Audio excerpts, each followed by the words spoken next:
Isopo, sontak jantungku berdegup tak karuan.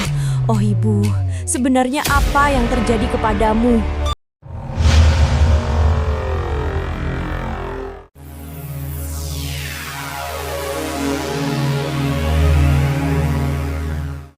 Jalan utama menuju ke rumah terlihat begitu jauh. Sedangkan jika aku pulang melewati jalan pintas, pasti akan lebih dekat. Baiklah, kuputuskan untuk pulang menerobos jalan pintas saja mumpung hari belum begitu gelap. Kuseret kembali kakiku menuruni petak-petak sawah yang landai. Tiba-tiba, kulihat di sekitar sawah di dekat jembatan bambu, ada kurang lebih 10 ibu-ibu yang hendak pulang dari sawah. Aku pun tersenyum lebar, senang bukan main rasanya, karena ada kawanan lain yang berbarengan denganku. Sebagian dari mereka sedang membawa caping dan rantang makanan.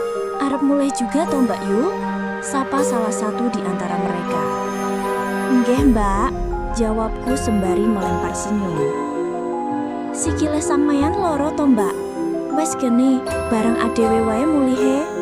Tawar salah seorang yang tersenyum lebar kepadaku. Aku pun mengangguk, menyeret kakiku lebih cepat lagi untuk menyusul mereka yang berhenti sejenak menungguiku. Kuikuti derap kaki ibu-ibu yang tengah membarengiku.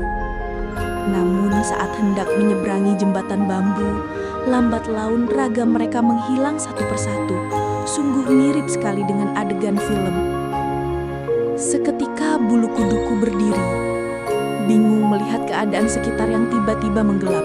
Aku nangendi iki, kok peteng kabeh. Batinku penuh rasa takut. Sontak tubuhku seperti melayang dari satu tempat ke tempat yang lain, seperti kapuk yang terbang dan terasa ringan.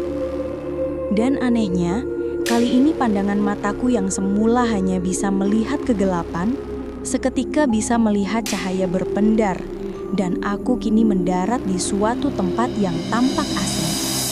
Tampak sebuah lapangan yang luas sekali, dan hanya ada aku satu-satunya orang yang ada di sana. Tenang no pikirmu, tenang no pikirmu. Sebuah bisikan lembut membuat hatiku terasa tenang dan damai. Entah kenapa, emosiku yang semula berapi-api, lambat-laun semakin memudar. Dah Gusti, iki ngimpi apa kenyataan? Jeritku setelah menyadari ada sesuatu yang salah. Dan benar saja, keanehan itu semakin nampak. Sungguh sulit menentukan apakah aku sedang bermimpi atau tidak. Dalam sekejap mata, semuanya kembali menggelap. Tiba-tiba aku terseok ke sebuah tempat yang terlihat seperti kubangan lumpur. Lalu ku coba meraba-raba sekelilingku. Kok ono kawat nang kene? Raungku sembari menangis. Ku raba-raba sekenanya dengan kedua telapak tanganku. Hanya kawanan kawat berduri yang bisa kurasakan. Ya Allah, aku pengen balik. Tangisku semakin menjadi. Seketika, kurasakan sesuatu yang aneh. Kaki kiriku yang semula sakit dan tak bisa melangkah dengan normal, tiba-tiba terasa tidak sakit sama sekali. Aku pun bangkit, mengangkat badanku yang semula tak berdaya. Aku kudu iso golek dalan muleh. Batinku meyakinkan diri.